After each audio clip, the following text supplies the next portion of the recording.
Section 3. Jesus in the Temple.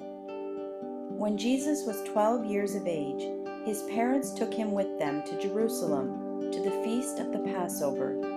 Great numbers journeyed from different parts to keep this feast, and traveled in companies or caravans, the women and old men riding on asses or mules, and the rest going on foot. Thus Joseph and Mary with Jesus left Nazareth, and with many others journeyed to Jerusalem, where they kept the Passover. When the feast was ended, as they returned homewards, Joseph and Mary discovered that Jesus was missing. But supposing him to have been somewhere among the company, they continued their first day's short journey. When, however, evening came, and the caravan halted, and Jesus was nowhere to be found, his parents sorrowfully returned to Jerusalem seeking him. At last, on the third day, they went to the temple and found Jesus sitting in the midst of the aged and learned Jewish doctors, both hearing them and asking them questions. And all that heard him were astonished at his understanding and answers. His parents were amazed when they saw Jesus in such company. But Mary, while she rejoiced at finding him, gently said, "Son, why hast thou thus dealt with us? Behold, thy father and I have sought thee sorrowing."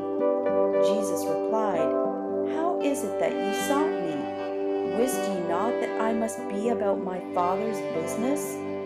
Jesus was the Son of God, and doing God's work was being about his Father's business. Years afterwards he said, "I came not to do mine own will, but the will of him that sent me." End of section. Section 4. The Wonderful Draught of Fishes. One day, as the crowds pressed round him to hear the word of God, Jesus came to the lake of Gennesaret and saw two boats drawn up on the shore. Now one of these belonged to a man named Simon Peter, who was at the water's edge washing his nets. Jesus entered into this boat and asked Simon to push it off from the land a little. Then he sat down and taught the people from the boat. And when he had done speaking to them, he said to Simon, "Launch out into the deep and let down your nets for a draught of fishes."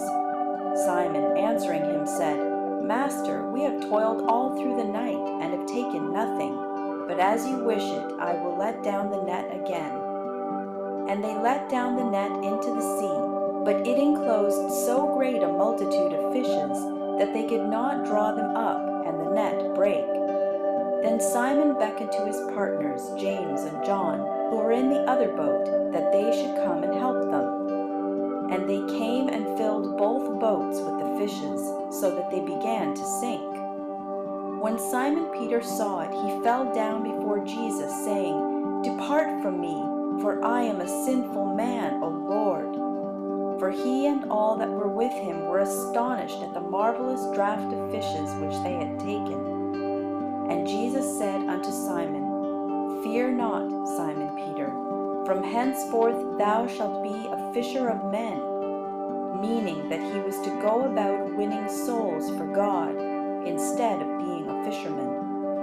And when they had brought their boats to land, they forsook all they had and followed